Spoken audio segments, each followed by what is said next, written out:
Good morning. Welcome. Welcome to Unity Center of Stockton. Welcome to everyone who's here in person. Yay. And for all of you who are joining us on live stream or Facebook Live, welcome. We're happy to have you, and we're happy and grateful to be here on this beautiful last Sunday of November. I am Reverend Mary Ann Friend, and I just want to welcome you. So,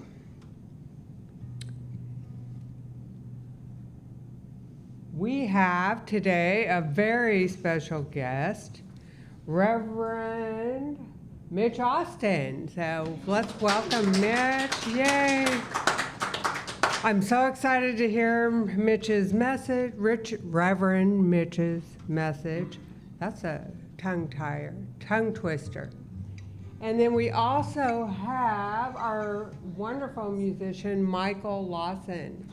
I'm excited to hear him too. Yes. Then we have our greeter, Mr. Willie Smith, and our tech person, Glenn. And Glenn is also serving as our chaplain today, so go to Glenn and have some affirmative prayer. So, we are going to have an opening prayer for Reverend Mitch, from Reverend Mitch. So let's just take a collective breath in and just let it out, letting go of everything that's come before this moment. As we drop into the presence, the one spirit, the one power, the one love that is right here in the room with us and online. There's no spot this power, this presence, this love is not. And I know that today's service is enveloped in this love, this wisdom, this power, and that each and every heart is uplifted as we are in this one energy, this one space, this one presence of the divine, moving in and through and as the music, the message, the platform, the technology, the community sharing that happens before service, during service, after service. So I just give thanks and call this service good, knowing that it unfolds in the heart and the mind and the love of the one. I release this word into the perfection of good, of God, of spirit. I let it be, I let it go, and together we say, and so it is.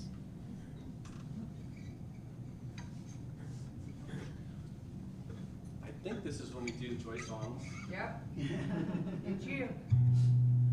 So this is a good post-Thanksgiving song. I think we should all rise and sing because the next song we're gonna definitely want to be risen.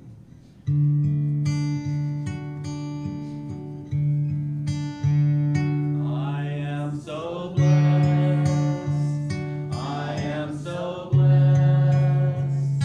I am so grateful for all that I have. I am so blessed. I am so blessed. I am so grateful. I am so blessed. Let's sing us. We are so blessed. We are so blessed. We are so grateful for all that we have. We are so blessed. We are so blessed. We are so grateful. We are so blessed. We are so grateful. We are so blessed.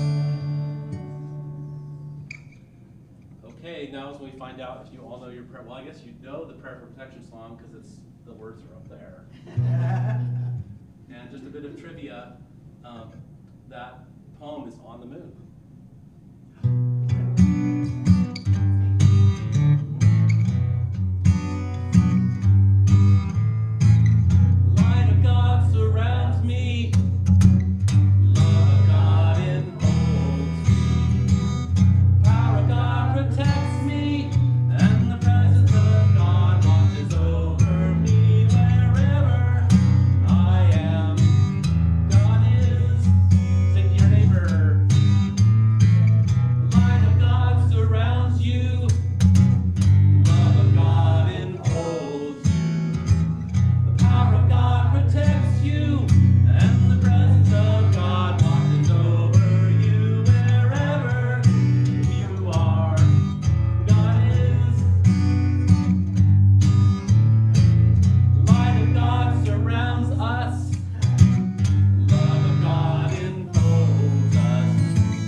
for the last time, we're going to be doing our November affirmations. So I'm going to say them once and then repeat after me. Harmony. You got it? Okay. My every thought is in harmony with divine love. Together. My every thought is in harmony with divine love. Health. God is the health in every cell and system of my body. God is the health in every cell and system of my body. Strength. My mind is steady, unwavering in spiritual strength. My mind is steady, unwavering in spiritual strength. Guidance. In every matter, I am guided by infinite intelligence. In every matter, I am guided by infinite intelligence. Peace. I am a radiating center of spiritual peace and confident living. I am a radiating center of spiritual peace and confident living. Okay, so now we're going to do our vision and mission statement. So let's stand up and say it with power. Our vision, Unity Center of Stockton's vision. Together, we are an expanding community of conscious evolvement, bringing timeless wisdom. We welcome all who are in search of a higher purpose and a greater connection to the divine presence in each of us.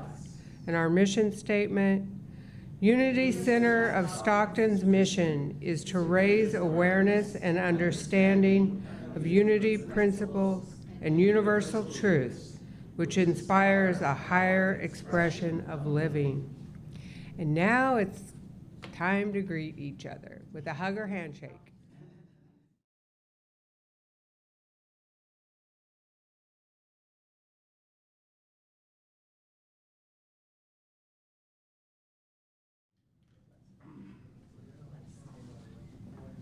Okay, now it's time for our announcements. And so before I do the center's announcements, I just wanted to tell you guys a little about Reverend Mitch. Mitch was raised in science of mind philosophy and has been a Centers for Spiritual Living licensed practitioner since 2012 and became a licensed minister through Emerson Theological Institute in 2023. Congratulations, Reverend. Mitch has been speaking at spiritual centers since 2016. Mitch formed Speak, Teach, Inspire, LLC, which includes spiritual counseling, the Rise and Speak Academy, and other self-improvement classes such as Taming Your Inner Critic, Empowered Communication for Spiritual People, and Eat, Pray, Love, Live. Eat, Pray, Live, sorry. Mitch is a member of the Amani Center Ministerial Council and member of the affiliated New Thought Network. He is also the creator and host of a weekly show on the New Thought Media Network called Change Your Story, Change Your Life. Mitch's calling is to help others live a more authentic, healthy, and spiritually aligned life. I'm going to just say one thing right now. That's badass. Thank you. I like that. So I'm excited to hear Mitch's talk this morning. So next Sunday, first of all, I'll be your guest minister. And then after that, thank you. After that, we are having a Moving Through Transition workshop. The facilitator's name is Linda Davidson. The objective of the experiential workshop is to increase awareness of change and transition and how it affects different people, provide exercises and tools to support working through the stages of change and the transition process, and to create and to have an active plan to use while moving through the change together. Topics that will be discussed, it'll be about 2 hours, right after the service: change and transition, wisdom of the heart, self-compassion, forgiveness, and the next step. Benefits to us, the congregation.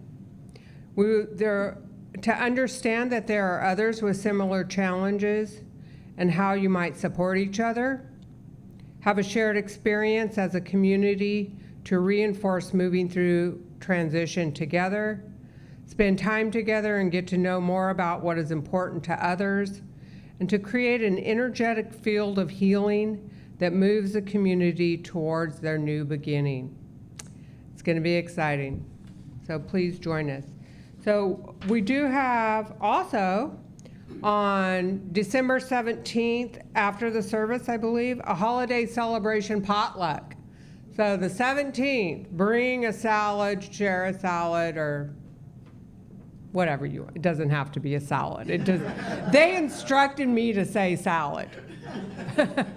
If you like, I know, Jim. Jim's like, he would prefer brownies, right? Okay. So, again, we have our wonderful Glenn, who is our chaplain today. So, now we're going to move into the contemplative part of our service. We have our daily word, so get comfortable. The word for today is grace. Perfect. So let's just take a nice deep breath together.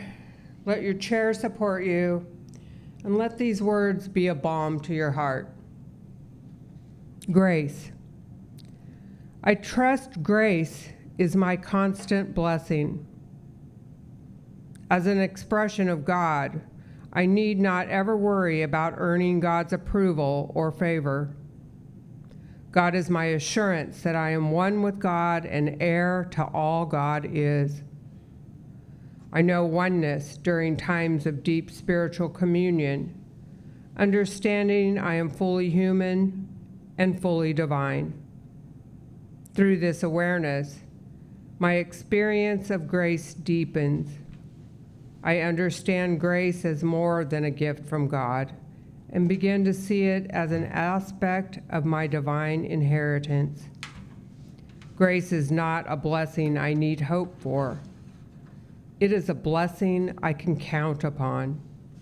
It is trusting I will have what I need when I need it, that my support will come to me, even from the most unlikely channels. Grace is knowing that God is with me and within me throughout my life. And from Ephesians 2, verse 8, for by grace you have been saved through faith, and this is not your own doing. It is a gift of God.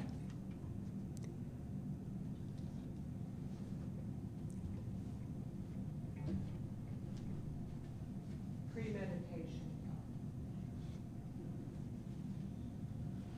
When I am healed, I am not healed alone. Freedom is real, and heaven is home. When I am healed,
And as we allow ourselves to drop further into the still space,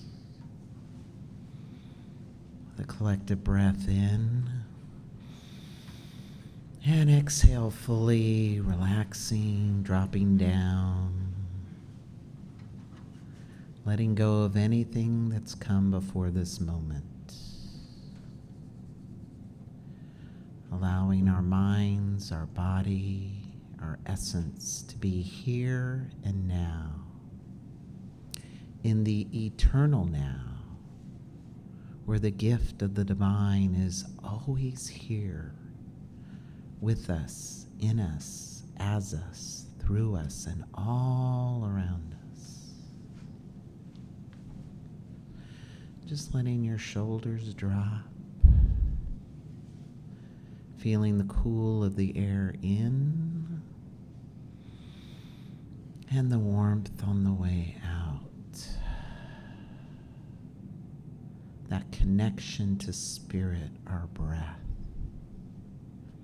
given freely, abundantly, lavishly, this breath of life in us and outside of us. And this time, as you breathe in, see the word love as a mist in front of you. A pink mist of love. As you breathe in this mist of love, let it fill your lungs, your body, and anything on the exhale that isn't love, let it come out.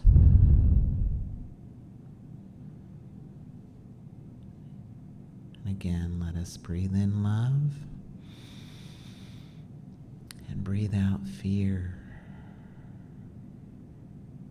worry. Next, let us see the word peace in a white glowing mist. As we breathe in this mist of peace in, and on our exhale, letting go of doubt, anxiety, worry. Again, breathing in peace and exhaling anything unlike peace, letting it go.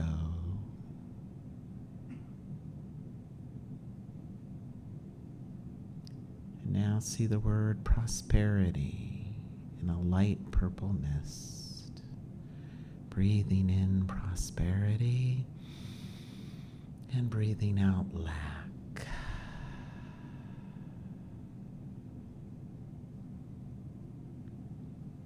And one more time, prosperity in, filling our lungs.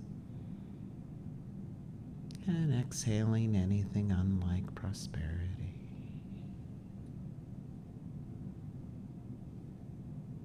And now see joy, joy in a bright orange mist. Breathe in joy. And breathe out sadness, depression, loneliness.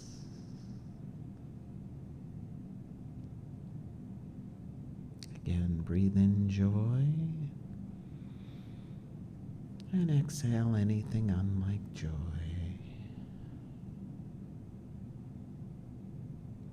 And continue to breathe in the silence. Anything else you would like to take into your spirit.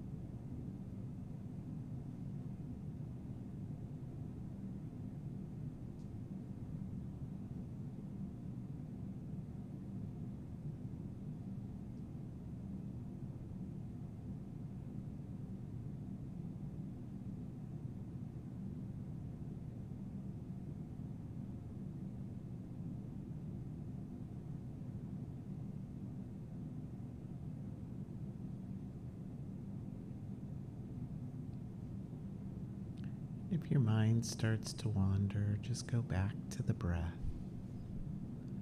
the coolness in and the warmth out.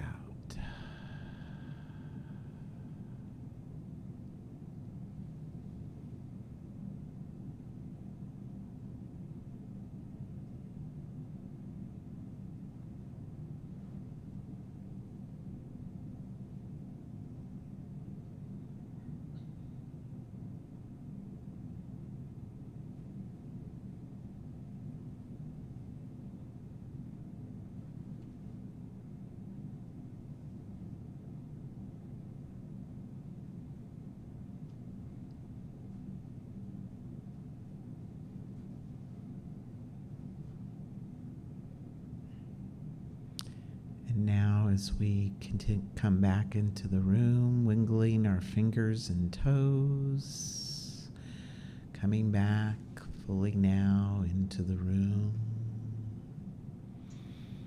filled with the presence and the light of the divine, rubbing our hands together, getting warm.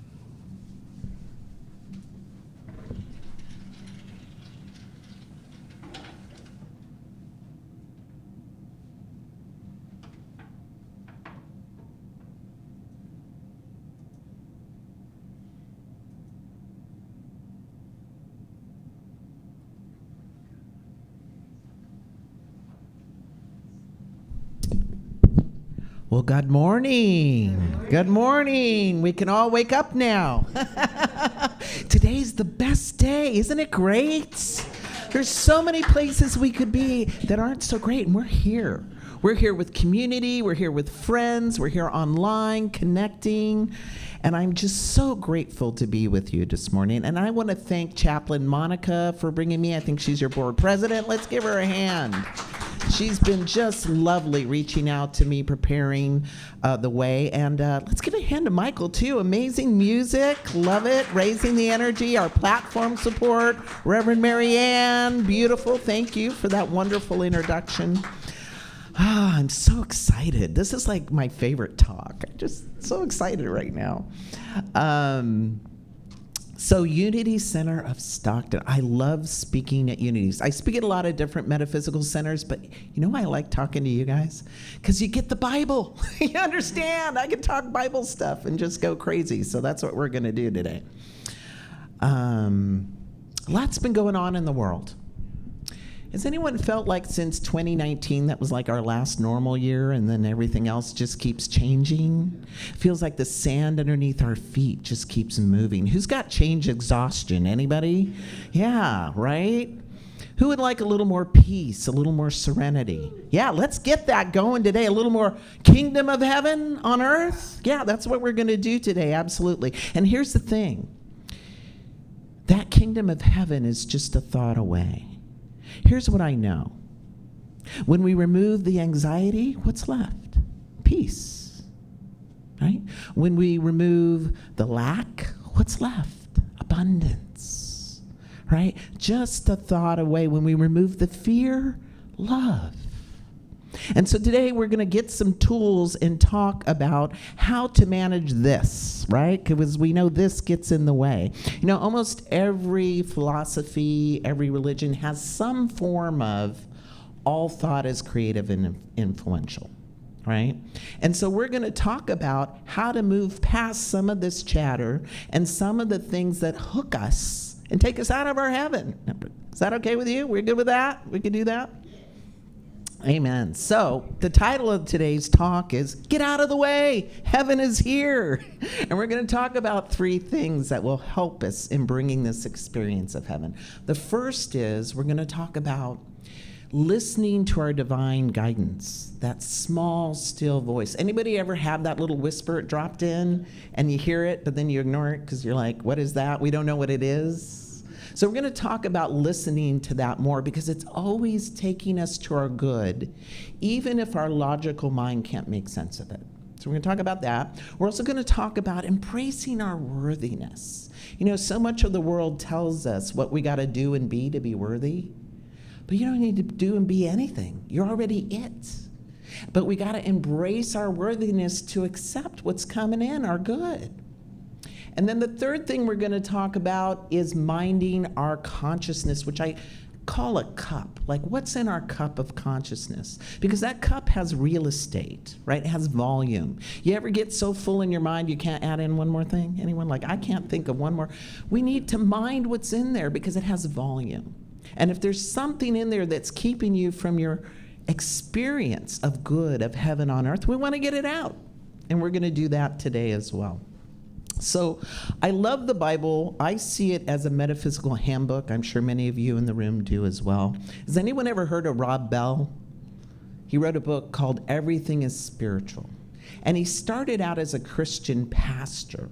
But as he started to learn more and more spiritual truths, his spirituality, or his version, started to expand beyond Christianity. And he's now an author and a speaker. And he wrote a book, Everything Spiritual. And in the book, he says that the Bible is not a handbook to get to the hereafter when you transition. He said it's a handbook to bring heaven on earth. And so we're going to look at one particular parable today that will demonstrate that for us and give us some direction. So any prodigal son people in the room? Who loves the prodigal son? Yeah. It's been called the crowning jewel of the Bible. Eric Butterworth said it was the greatest story ever told. And with your permission or without, I'm going to tell it Mitch style today. We're going to have a little fun with it. Now, if you've heard the story before, I'm going to invite you to approach it with a beginner's mind, right? Because you're different than the last time you heard it, and you can't step into the same stream twice. So you might actually see something new in this story you didn't see before. And there's a twist at the end, so I'd like to know if you've heard of the twist interpretation at the end.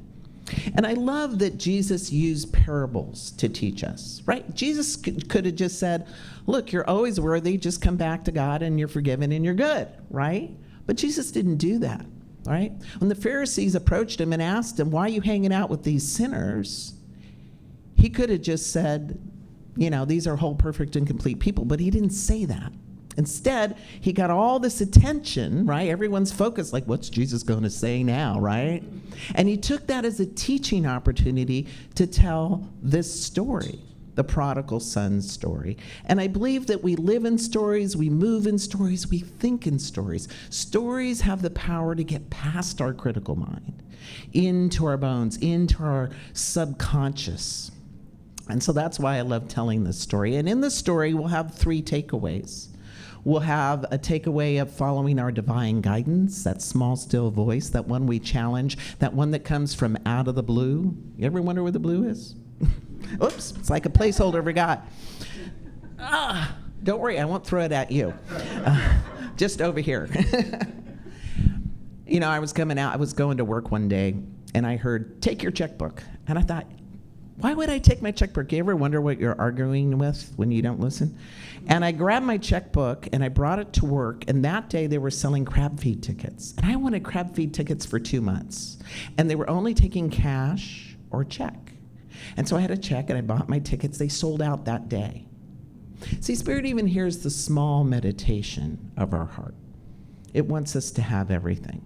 The second thing we're going to do is we're going to demonstrate our worthiness. This story is so powerful for talking about worthiness and this lavishness that always wants to find us. And that we can't disinherit ourselves from being the most worthy of all the good. And then the third thing, of course, is to be receptive, to mind what's in the cup of our consciousness. So we're every character in this story. There's 3 characters. The first one is the forgiving father. Sometimes we're just the bigger person. Sometimes we're the person to forgive, especially around the holidays when we get around some of our in-laws or other people, right? We're just going to forgive that. We're just going to let it go. Also, symbolically, the father in the Bible represents God or spirit, right? The second is the prodigal son, the one that got that bright idea and went against the grain. Anybody got that bright idea you followed, right? It's also the idealistic mind, right? That is out into the future, that has a vision. That's what the prodigal was doing. He had a vision, right? Idealistic mind. And then there's the good son, the rule follower. Any rule followers in the room? Raise your hand. Oh, no rule followers here. Woohoo, my people. So sometimes people follow the rules, right? They're the ones that, show up on time and do all the things that are expected of them. And that really represents the pragmatic mind in this story. Now, there is a pig, a goat, and a cow. You don't have to be any of those. So the parable starts off, there was a man and he had 2 sons. And the youngest son came to him and said, look, I don't want to wait until you die. I want my inheritance now. And the father said, well, okay, here's 1/3. Any parents in the room? Yeah? Yeah. Now, notice the father didn't say, now, what are you going to do with that? Are you going to invest it? You better be smart with that. Father didn't say anything. Father said, here you go. Right? Spirit always says yes. Now, that idea we may have had may not have been the best idea, but Spirit still says yes to us, right? And so the younger son got 1/3. At that time, the younger son always got 1/3 of the inheritance. So he takes his 1/3 and he leaves the father's house. Now, Father, God, house in the Bible, consciousness. He leaves the consciousness of God, of Spirit, to go to a distant country, a different way of doing things in this distant country. They have different thoughts, different customs, different beliefs, and we'll call that distant country the thinking of the world. That I am what I have, what I do, what others think of me, that we're separate from one another. And in that world, they believe some things, right? Dog eat dog, gotta work hard for your good. There's some things they believe. So there he is, he's going out distant country, he's got a pocket full of cash, goes out to the club, spends it on wine, women, and song, and then he's broke. And not only is he broke, there's a famine in the country. There are no soup kitchens, there's no handouts. And the only thing he can find is the lowest job for a Jew, feeding pigs. These hard carob seeds, and he's so hungry. He's looking at them going, man, I'd even eat that. Could you imagine looking at your dog food? I'd even eat that. Right, that's where he was at. And he's lamenting, he's doing the pity party. God, I really blew it, right? Just throwing it out there. We do the pity party sometimes. But then the Bible says something very important. The Bible says he comes back to himself. He has a thought. From where? The Bible didn't say out of the blue, but we know it dropped in. And he had a thought and he said, I've lost the sonship, but what if I could be a servant in my father's house? Servants eat good. They get wine, they get some bread. And then he starts preparing his talk, right? When we prepare that talk to go have a hard conversation, okay, I'm going to tell him I don't deserve the sonship. I'm sorry. Could I just be? He's rehearsing it, right? And now he does the most powerful thing in this story. We would not have this story with this next thing that he does. And the hardest thing in this story to do, he takes the walk back to his father's house. And that's hard to do after we've screwed up, right? Sometimes it's hard to go back and eat crow and give the apology. And distant country, I'm sure you want to turn around, right? You ever get a thought like, I'm going to go do this, and you go, no, I'm not. You talk yourself out of it, right? And here's the thing. He doesn't even get back to the father's house. He's on the road, and the father sees him in the distance and has compassion for him and runs out to meet him on the road, throws his arms around us. See, that's what Spirit does. We take a step towards Spirit. Spirit takes 2. Call it the spiritual cha-cha. Just that action, just that little movement, just those few steps, not even back, Spirit runs out, and the father says, you have returned, my son, kissing him, hugging him. And the son's like, Father, I'm so sorry. And then the father's like, get the robe, get the shoes, my son has returned. And the son's like, if I could just be a servant. See, he's not listening. Spirit isn't hearing all of that. Spirit just sees us as the beautiful, whole, perfect, complete, worthy creation we are. You know what the ring represents? He got the ring. Anybody know?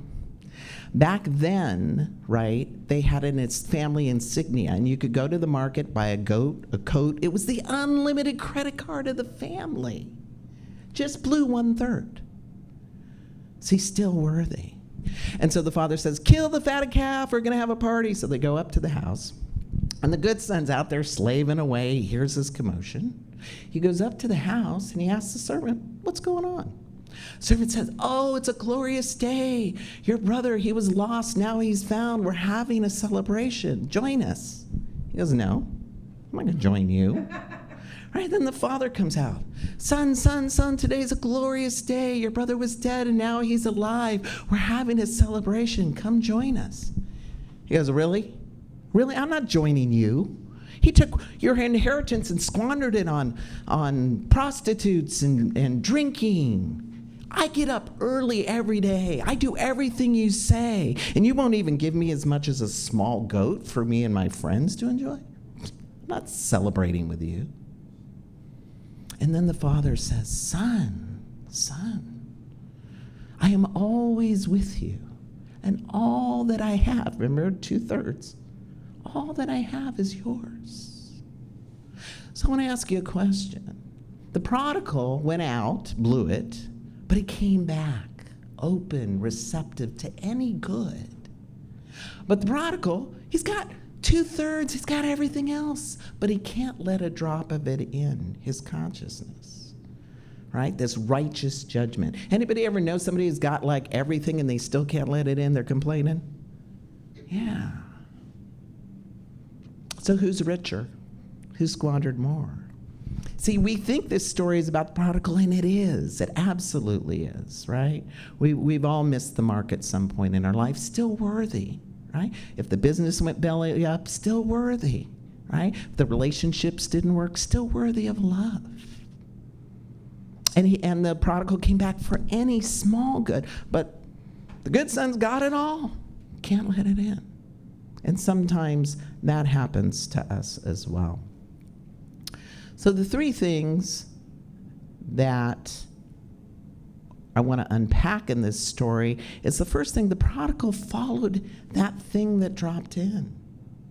That idea, maybe I could be a servant in my father's house. What if he didn't follow that? He'd still be feeding pigs and we wouldn't have this talk, right? We wouldn't have this story. So we can follow that guidance, because what we know about spirit is we get little hints, we get pebbles at the window, and if we don't follow it, what do we get? A brick, right? I remember this happened to me. I was working at a job in the Bay Area, and I was living in Sacramento at the time. And I was sitting in my office, and it was so quiet, and I had a peace pole outside and a koi pond. It was beautiful. And then I heard, quit your job. And I went, oh my God, I can't do that. It's a great place. I love my staff. So what did I do? I ignored it. 2 weeks later, I'm sitting in my office, it's quiet, and I hear, quit your job. I'm like, oh my God, I can't do that. But then I knew enough that this was a pebble at the window. And then I started to see some things happen at work that weren't okay. And I thought, oh, I got the memo, don't throw the brick. So I came to my partner at the time and I said, we know who our source is, right? I need to leave my job. And I thought it wouldn't be a big deal. I have a really great resume. So I left my job, and I wasn't getting any job interviews. I thought, this is weird. But I got one thing. A friend of mine brought an application to my doorstep. Now, my pragmatic mind's going, well, this won't pay the bills, working with boys in a residential facility, right? The pragmatic mind does that. But I was awake enough to know it showed up for a reason. So I signed up, I got hired. First day, I'm in the back of the van with the boys listening to rap music going, God, please tell me it doesn't end here. What I didn't know is this little nonprofit that had been healing boys and taking them in and helping them turn their lives around was up against a really big challenge to rewrite their license to meet state standards, and they were just a little mom and pop shop. They didn't know about KPIs, strategic planning, policies and procedures. They didn't even have an HR department. So they saw my resume, and 3 months later, they made me their first HR director and corporate compliance director, and I helped them rewrite their license and save the organization. See, Spirit's got something in mind. We don't always know the plan, and maybe we're not supposed to, right? But we can listen to that voice, and it will take us to higher ground. And in fact, because I got that job, I could finish ministerial school, and I could start my business. It was all in alignment all along. But I'm grateful that I got past some of the pragmatic mind thinking. I could have missed it. Second is worthy. Gotta feel worthy. What if the prodigal son had thrown off the robe and thrown down the ring? Prodigal didn't do that. You gotta let it in. I mean, how many times do we have somebody tell us, oh, what a beautiful outfit. Oh, this old thing, right? Or we cook something really good. Oh, I just threw it together. We rebuke that good. Or we have somebody come into our life that feels too good to be true. We gotta say, yeah. That's for me. I'm worthy of that. And our mind's going to tell us different. It's going to lie to us. You know, that inner critic is going to say, remember last time you blew that? Are you sure you want the unlimited credit card of the family? You're not good with money, right? We start labeling ourselves. Let's do a worthiness test. Everyone here is worthy, but let's do a worthiness test. You ready? All right, everybody take a deep breath in. Let it out. Good, you all passed. Breathing worthy. There you go. We can make it that simple. We can make it that simple. And lastly, we got to be receptive. We got to manage what's in the cup of our consciousness. We got to get out anything in there that's pulling us out of our good. Because there's a difference between judgment and discernment. Judgment, righteous judgment, says you do something that I don't agree with, you're bad, right? We just paint the whole person. Discernment says you do something I don't agree with. You're still a piece of the divine. You're still a piece of God. You're still worthy. I just don't agree with that. And that feels different. Doesn't that feel kinder, nicer, more human? Imagine if we did that all over the planet. We wouldn't have the wars. Neighbors fighting, right? So that's our job, is to mind what's in our cup. And it's hard because we have between, 12 or 60,000 thoughts a day. I'm sorry, I don't know about you, but I can't. All of those thoughts, right? But here's what we can do. We can tune into how we feel. And when we pay attention, our bodies are truth meters. Our bodies are always speaking to us. When we feel our bodies pulling away or shutting down, there's something going on in here, right? That's what happens. So I want to do a little bit of a test of what's in your cup, just to see if there's anything that might be hooking you, right? So I'm going to invite you right now, just take a deep breath in, let it out. And just feel within your body as I make these statements. And you might feel a little something, and that's okay. Don't judge yourself. How do you feel about unvaccinated people? A little something? Maybe, maybe not. How do you feel when you meet somebody who says their pronouns are they and them? Something unfamiliar. A little something? Maybe not. Say you're walking down the street and somebody passes you wearing a MAGA hat. Little pullback. Or maybe a Biden hat. Little pullback. Maybe, maybe not. There might be something going on there. Or you're at a festival and you see two men holding hands and one kisses the other on the cheek. Little something. Maybe, maybe not. And I'm not saying these things to shame or blame you, but we got to know where our work is. We got to know what's in our cup. We got to pay attention because that's where our growing edge is. I love what Robin Sharma says, the monk who sold his Ferrari. That's the name of his book. He says, when you control your thoughts, you control your mind. When you control your mind, you control your life. And once you control your life, you become the master of your destiny. And I would add, you could steer your way into heaven, right? The experience of heaven. So let us remember to trust our guidance, that thing from out of the blue. If it's out of the blue, it's for you. Because when we trust it, it grows, right? We become stronger in following that guidance, that still small voice. And we don't let the brick come, right? and then life gets easier. And we're in the flow more often. And let us remember our worthiness, breathing worthy. We don't need to make it any more complicated than that. And lastly, let us remember to mind what's in our cup, to stay receptive. Don't let the ugliness and the hardness of life in the world shut you down, become cynical or self-righteous like the good son did, right? Our work is to, no matter what the pressure of life is, to remain soft, open, and receptive so we can take in our good and so things can shift. And it is my deepest prayer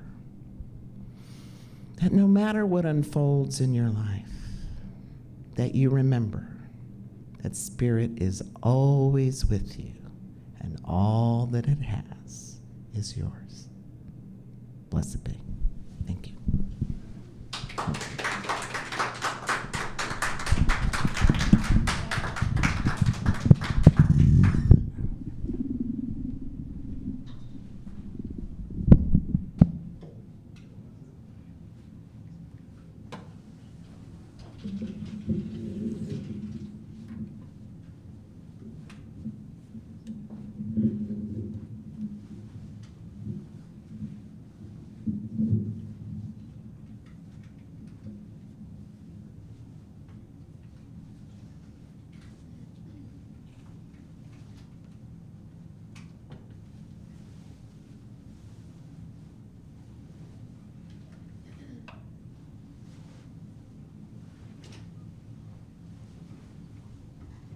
So this is a solo, but I want everyone to sing with me when it's time.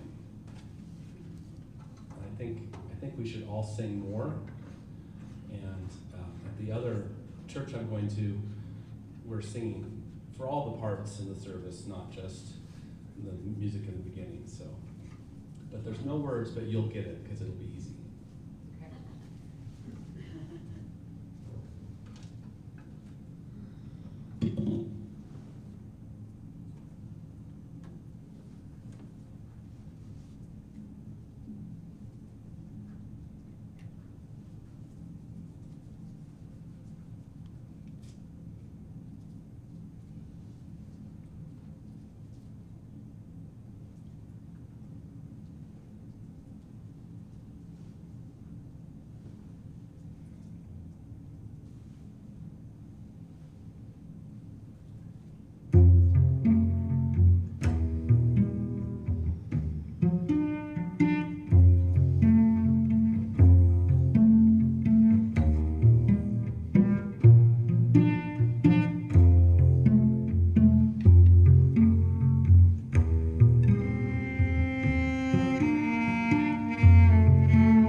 Wow.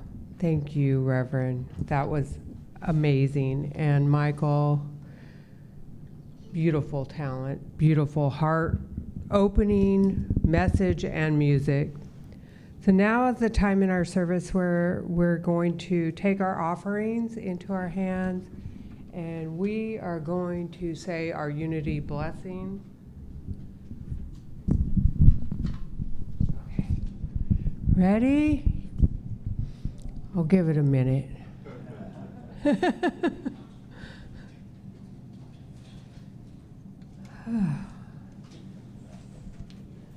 Okay.